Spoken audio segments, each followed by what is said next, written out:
और आइए अब सीधे रुख करते हैं अटरू का। वसुंधरा राजे स्वराज संकल्प यात्रा लेकर पहुंच गई अटरू और यहां वो इस सभा को संबोधित करेंगी। सीधी तस्वीरें अटरू से।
प्रदेश महामंत्री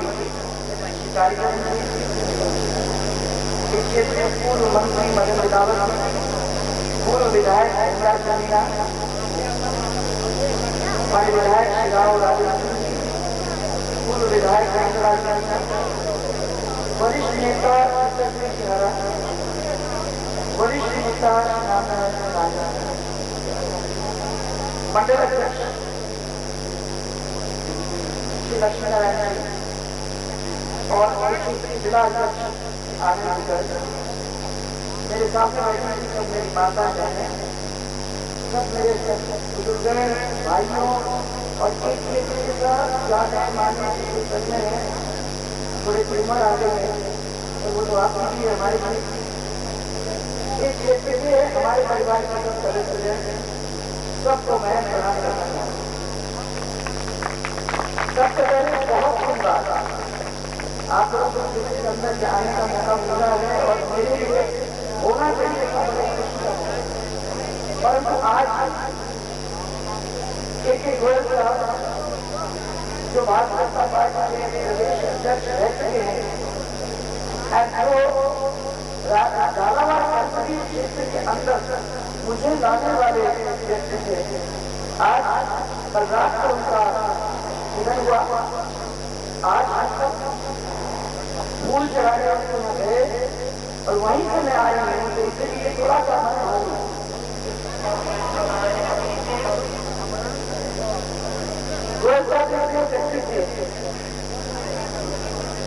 जिन्होंने हमेशा अपने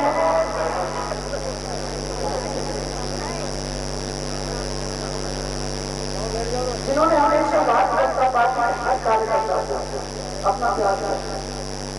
वो एक ऐसे व्यक्ति थे जिन्होंने उदाहरण के रूप में हमें उसको दिखाकर पार्टी को आगे। मुझे याद है घर ने मुझे कहा झालावाड़ का चुनाव लड़ना है नहीं का, तो मैं तो वही वोट दूंगी।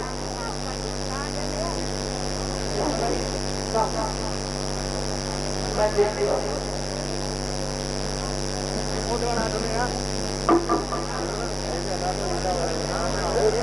तो उस समय घर से ही रंजनपुर से कहा उन्होंने जाना पड़ेगा चुनाव लड़ने के लिए, और मैंने कहा तो मैं कैसे जाऊँ इतने दूर, तो कैसे मिलूंगी उनके लोगों से और क्या होगा मेरा।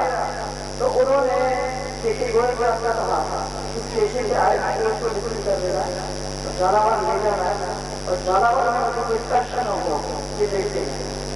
तो सबसे पहली जब मैं कोटा स्टेशन से उतरी तो गोयल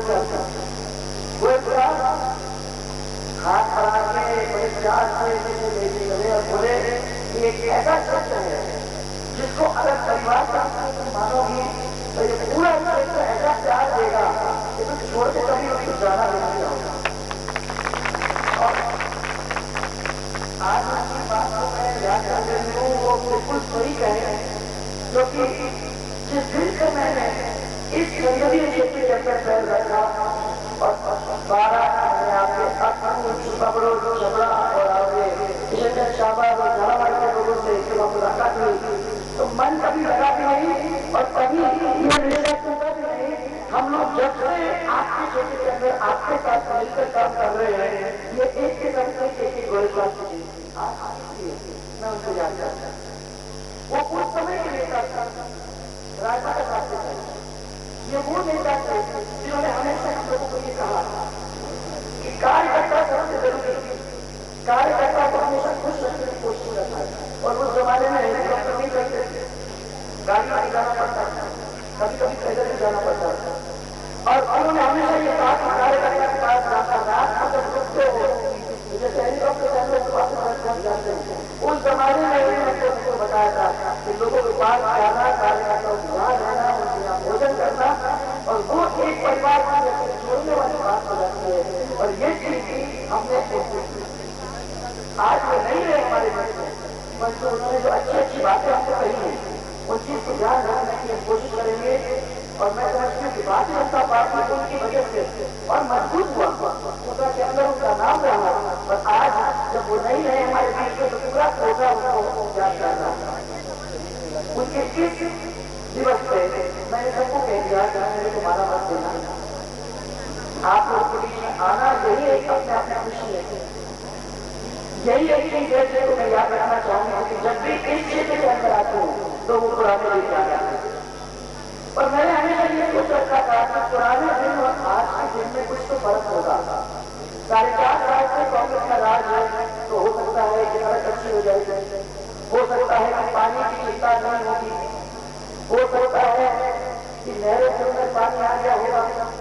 रोज रोज तो हम लोगों को बताया करते थे कि कैसा क्या क्षेत्र को चलाने की जरूरत है, परंतु 12 से चल के आ रही है जो मैंने देखा था वो सड़क तो विकट है ही, मालूम है कितने दिन से इस सड़क के ऊपर काम चल रहा है, ये तो आप लोग बताओ।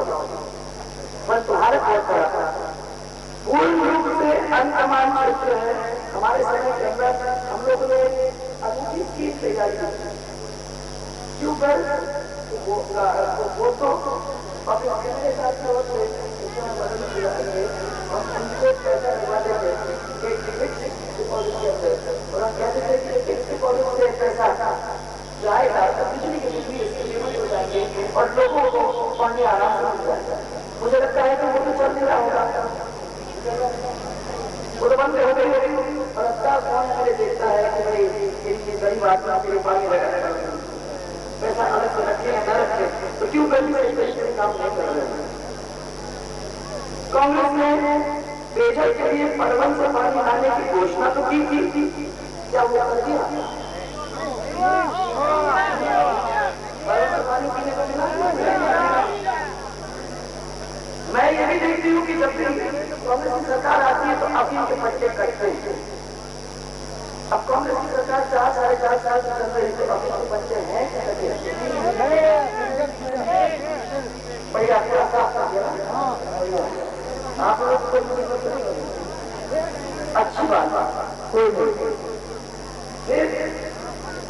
कुछ व्यापारी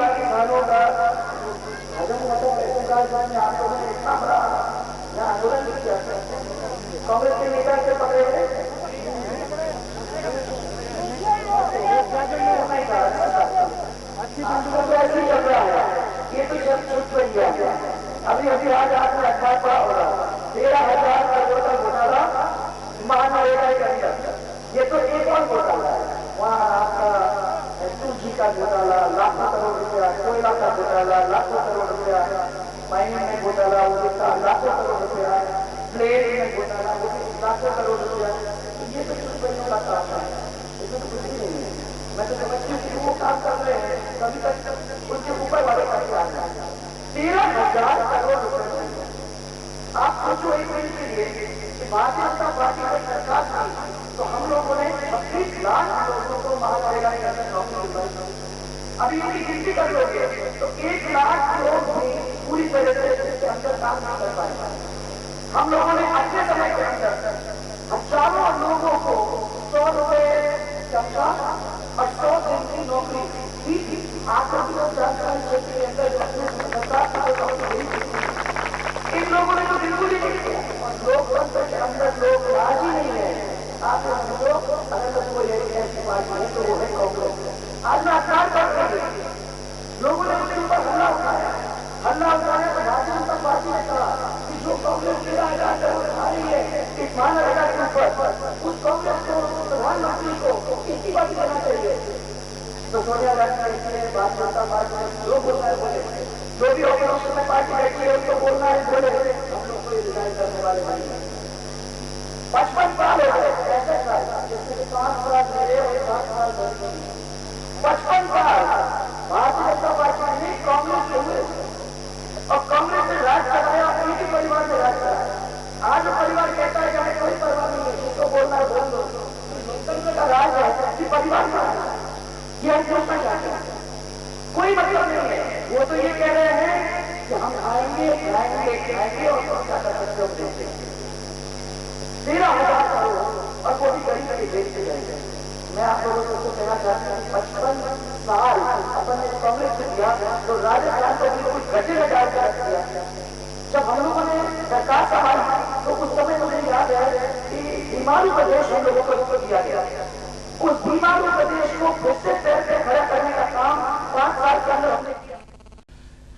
और ब्रेक के बाद सीधा रुख करेंगे छिपा बड़ौद का, जहां पर वसुंधरा राज्य की स्वराज संकल्प यात्रा के तहत संबोधन जारी है।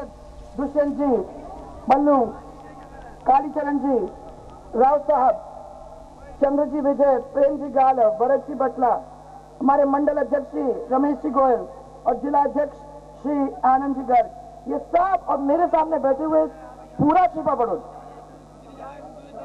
और छबड़ा, पूरा छबड़ा छिपा बड़ौद। भंवर जी तुम्ही को कहना था, ये मेरी जबान पकड़ने के लिए खड़े हो, यहाँ आ जाओ चुपचाप से। अब क्या हो गया, तुम मेरे साथ बुढ़े हो गए, चलेगा नहीं यार। यहाँ तो मैं यही देखते आ रही थी, आधा घंटा मिल गया मुझे छबड़ा से इधर घुसते घुसते, और मैं सब ने देख लिया, सब मेरे साथ जवान थे एक जमाने में, और हमारे बढ़ते बढ़ते आज फिर भी आप बहन भाई कह रहे हो, परंतु बहुत एक युवा जनरेशन हमारे नीचे उठ के आ गई है। बहुत सारे जवान लोग हम लोगों को मिले और देख के मुझे बहुत खुशी हुई कि यहाँ इस क्षेत्र के अंदर वैसी ही ऊर्जा है, वैसे ही ताकत है जिसको 20 साल से 20 की 30 बोलो बोलो बोलो 30 साल से देखते आ रही हूँ, अभी भी कम है, अभी भी कम है। 35 साल से देखते हुए आ रही हूँ, वो ऊर्जा वैसे की वैसे ही है। और इसीलिए इस संवाद का मैंने किया, मैंने कहा दौरा करके अपने क्षेत्र से निकल के जाऊंगी तो आप लोगों का ये भरपूर प्यार और सहयोग और पूरा आशीर्वाद मिलेगा। उस आशीर्वाद को लेके जाऊंगी, क्योंकि कहीं भी हूँ आपको, अपने परिवार को कौन भूल सकता है, तो भूल नहीं सकता।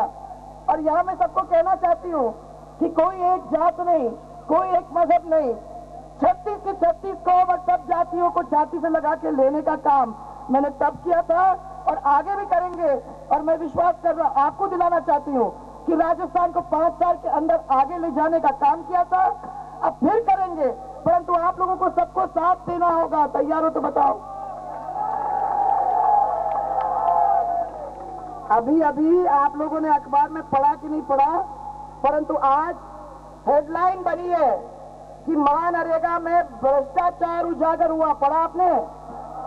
पढ़ा? अरे आपने आज पढ़ा होगा, भुगत तो कई दिनों से रहे हो।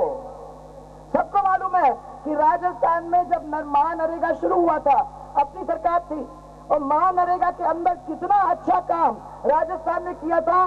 पूरे देश के अंदर सबसे नंबर 1 का प्रदेश अगर कोई था इस महानरेगा में तो राजस्थान था। और अब सबसे पिछड़ा अगर कोई प्रदेश है तो आज ये स्थिति बन गई है।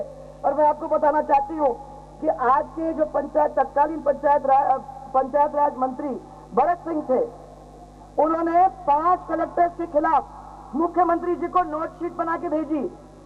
इनमें उन्होंने ये कहा कि महानरेगा के अंदर बहुत जोरदार भ्रष्टाचार हो रहा है, इसके ऊपर दंड आपको देखना चाहिए और तुरंत ही ये कलेक्टर न पहले सस्पेंड करो, और अगर सस्पेंड नहीं करते हो तो इनकी तबादला तो होनी चाहिए। पर पर्याप्त मजदूरी मिलती नहीं है, सही तरीके से पैसा मिलता नहीं है, सब बातें उन्होंने कही। और मैं आपको ये बताना चाहती हूँ कि मंत्री को तो बदल दिया पर कलेक्टर को नहीं बदला। आज ये स्थिति है सरकार की। जो सरकार अपने जनता का सोचती नहीं है, जो सरकार को कोई परवाह नहीं है कि आप लोग जियो या मरो, ऐसी सरकार को उस कुर्सी पर बैठने का हक है क्या? तो बस हम लोगों को मौका मिलना ही चाहिए। हम तो रुके हुए हैं, 6 महीने मिलेंगे, 6 महीने के अंदर अपने को वापस कुछ ना कुछ करना है। ये क्षेत्र एक ऐसा क्षेत्र है जिसने लगातार भारतीय जनता पार्टी का साथ दिया है, और इसीलिए मैं कुछ प्रश्न आप लोगों से पूछना चाहती हूँ। मुझे मालूम है कि जब इस इलाके का दौरा किया तब बिजली की परिस्थिति बहुत ही बिगड़ी हुई है ना? क्या अच्छी बिजली मिल रही है? छबड़ा छिपा बड़ोद नहीं मिलेगी। यही है कांग्रेस का गढ़ जिसके अंदर ये सब मिलना चाहिए हमको। ट्रांसफार्मर 2-2 महीने में नहीं मिलते, सही है ना? और भ्रष्टाचार है जोरदार। आपको 20-25 हजार रुपए नहीं दिए तो मिलता है क्या ट्रांसफार्मर? नहीं मिलता। और मैं आपको ये कह दूं कि हमारे समय के अंदर 72 घंटे के अंदर बदलता था कि नहीं बदलता था, और आज 2-2 महीने के अंदर नहीं बदल रहा है। ये परिस्थिति है कांग्रेस के राज के अंदर। आपको सबसे बड़ी बात तो अफीम की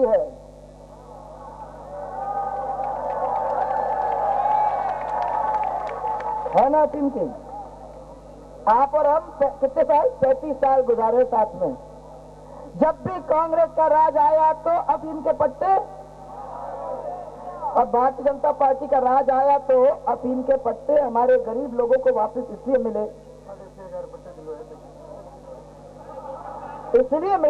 क्योंकि हमने कहा कि इतना गरीब है कार्यकर्ता, इतना गरीब है किसान कि छोटे छोटे आरियों के पट्टे अगर उनको मिल जाते हैं और अफीम का उनको लाइसेंस मिल जाता है तो आगे चल के ये अपन खाना पीना अपनी जीवनी तो करेंगे। और इसको सोच के हमने छोटे छोटे पट्टों का इंतजाम किया था।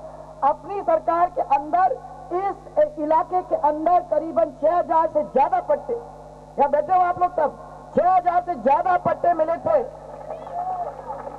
थे कि नहीं? और इस कांग्रेस के राज में पगड़ियां रखी गई मंदिरों में।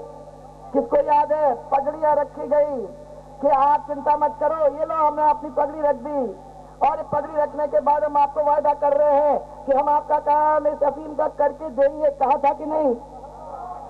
और 4.5 साल गुजर गए, अभी क्या हुआ? कितने पट्टे बचे हैं? मुश्किल से 50 पट्टे अगर मिल जाएंगे तो बहुत गनीमत होगी।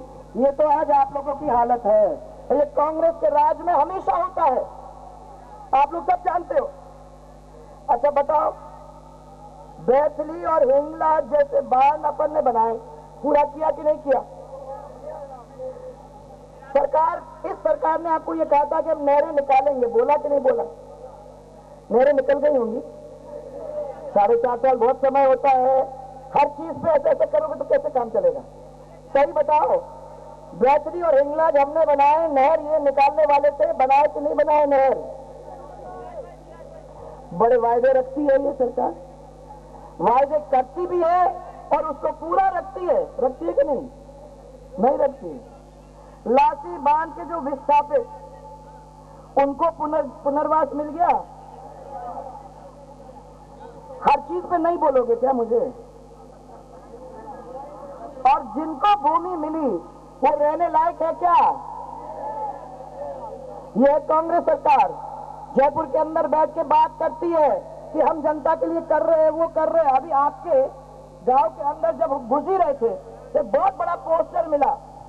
उस पोस्टर के अंदर लिखा हुआ था 1 रुपए किलो गेहूं, और बड़ी तस्वीर मुख्यमंत्री की। मिल गई गेहूं 1 रुपए किलो के हिसाब से मिला कि नहीं मिला? अरे पीछे वाले बताओ मेरे को, मिला क्या? सब मैं जो भी पूछती हूँ सब चीज पे आप हाथ हिला देते हो। मैं वैसे ही खुश हूँ, आप लोग तो परिवार के लोग हो, कहीं तो कुछ किया होगा। अच्छा बताओ, मुफ्त जांच मुफ्त दवाई मिली? डॉक्टर कितने हैं यहाँ बल्लू? कितने डॉक्टर है? 2। और पोस्ट कितने? 6 पोस्ट है और 2 डॉक्टर तो बहुत है, बहुत है। आपको उससे ज्यादा नहीं चाहिए। टीचर कितने हैं स्कूल में? 2 ना, तो बहुत है, चल जाएगा बाबा जी, उससे ज्यादा नहीं जरूरत है आपको। छबड़ा के विकास के लिए नगर पालिका को फंड दिया था कि नहीं अपनी सरकार में? और इस सरकार ने उसको रोक दिया। तो कोई फंड है छबड़ा में? ले गए ना। अब मैं आपसे पूछ रहा, आपको कुछ पैसा मिला नगर पालिका में? नहीं मिला ना। इस 4-4.5 साल के अंदर कुछ मिला? एमएलए साहब को कहा, कोई तो कहेगा, नगर के लोग तो कहेंगे कि भाई हमको कुछ मिले इसमें से। तो आपको मुफ्त जांच नहीं हुई, आपको सस्ती दवाई नहीं मिली, 1 रुपए किलो गेहूं नहीं मिला, आप लोगों का टीचर अच्छी तरह से स्कूल में नहीं है, आप लोगों के डॉक्टर नहीं है, आपका रोड की हालत जर्जर है, पानी आपको मिलता नहीं है। लोग कहते हैं कि टाइम टू टाइम, आप रास्ते में तो मेरे को बता रहे थे कि 1-1 दिन छोड़ के पानी मिलता है, वो भी नहीं। तो मैंने हालत बिल्कुल खस्ता है। और ये सरकार वहां बैठे हुए कह रही है कि आप चिंता मत करो, आपकी सब चिंताओं को हम दूर करने के लिए बैठे हैं। और मेरे पीछे पीछे एक संदेश यात्रा निकाली है, जिस संदेश यात्रा के अंदर मालूम नहीं क्या संदेश दे रहे हैं, क्योंकि बात इतना करते हैं और काम कुछ भी नहीं। तो इसलिए आज सब लोगों को हाथ जोड़ के कहने आई हो कि मध्य प्रदेश लगा हुआ इलाका है। आपको मालूम है यहां से आपको बिजली टिमटिमाती हुई दिखती है कि नहीं? कैसी बिजली मिलती है मध्य प्रदेश के अंदर? हमारे समय के अंदर बिजली मिलती थी कि नहीं आप लोगों को? आज अच्छी मिल रही नहीं है ना। गांव के अंदर महिलाओं को नहीं मिलती, उनको नहीं मिलती, परंतु नदी के किनारे उस तरफ बिजली टिमटिमाती हुई दिख रही है ना, मध्य प्रदेश की दिखती है। 10 साल दिए मध्य प्रदेश को और 10 साल के अंदर उन्होंने काया पलट करके छोड़ दिया पूरे मध्य प्रदेश को। हमारे शिवराज जी ने, भारतीय जनता पार्टी ने, उधर आपने गुजरात में दिया तो गुजरात के मुख्यमंत्री ने। और सीधा रुख करेंगे मनोहर थाना का, जहां पर स्वराज संकल्प यात्रा के तहत वसुंधरा राजे संबोधित कर रही हैं। छोड़ के रखा हुआ बलात्कार चल रहा है दिल्ली के अंदर। जिस तरीके से वहां उस छोटी बच्ची के साथ कांड हुआ है, मैं समझती हूँ हम सबका सिर शर्म से झुक जाना चाहिए। और मैं कहती हूँ कि ऐसे परिवार का मुखिया जो परिवार को संभाल नहीं सकता है, जो हमारी महिलाओं की इज्जत को बचा नहीं सकता है, ऐसे को तो चुल्लू भर पानी में डूब के मर जाना चाहिए। क्या मतलब है? मुझे गर्व है अखिल भारतीय विद्यार्थी परिषद के जो हमारे भाई हैं उनके ऊपर। आज जयपुर के अंदर उन्होंने बहुत बड़ा एक प्रदर्शन किया उस लड़की के लिए, और प्रदर्शन किया तो सरकार, क्योंकि सरकार तो मानती नहीं है सब चीजों को, जैसे ही प्रदर्शन किया तो लाठीचार्ज किया, और लाठीचार्ज करके कईयों के ऊपर केस लगवाए और कई बच्चों को अस्पताल भेज दिया। किसी ने तो खड़े होके देश का माने निगाह उसकी तरफ लाने की कोशिश तो की। हमारे बच्चों ने इतना तो किया। कोई सरकार नहीं कर सकती है तो आखिर में क्या होगा? हम ही लोगों को करना पड़ेगा। और मैं समझती हूँ कि ऐसी स्थिति किसी भी प्रदेश में आना नहीं चाहिए, और इसीलिए सरकार को देखना चाहिए कि हमारे युवाओं को, हमारे नौजवानों को सशक्त करने का हमने क्या काम किया, हमारी महिलाओं को सुरक्षित रखने का हमने क्या काम किया, हमारे किसानों को मजबूत बनाने का हमने क्या काम किया। न हम उनको बिजली दे रहे हैं, ना हम उनके पानी का इंतजाम कर रहे हैं, ना खाद उनको समय पे मिलता है, और बीज मिलता है तो नकली बीज मिलता है, और जब फसल को लेके जाते हैं तो टाट पट्टी का भी इंतजाम आपकी मंडियों के अंदर नहीं होता है। ये स्थिति है सरकार की। हमारा किसान पहली दफा आत्महत्या करने के कगार पे आके खड़ा हो गया है। ये पहले कभी राजस्थान के अंदर नहीं हुआ करता था। ये आंध्र प्रदेश के अंदर हमने सुना, ये हमने महाराष्ट्र के अंदर सुना, परंतु कभी हमारे प्रदेश के अंदर नहीं हुआ। और आज हमारा प्रदेश स्थिति में आ गया है कि चित्तौड़गढ़ के आसपास की जगह के अंदर एक मजरे में एक व्यक्ति ने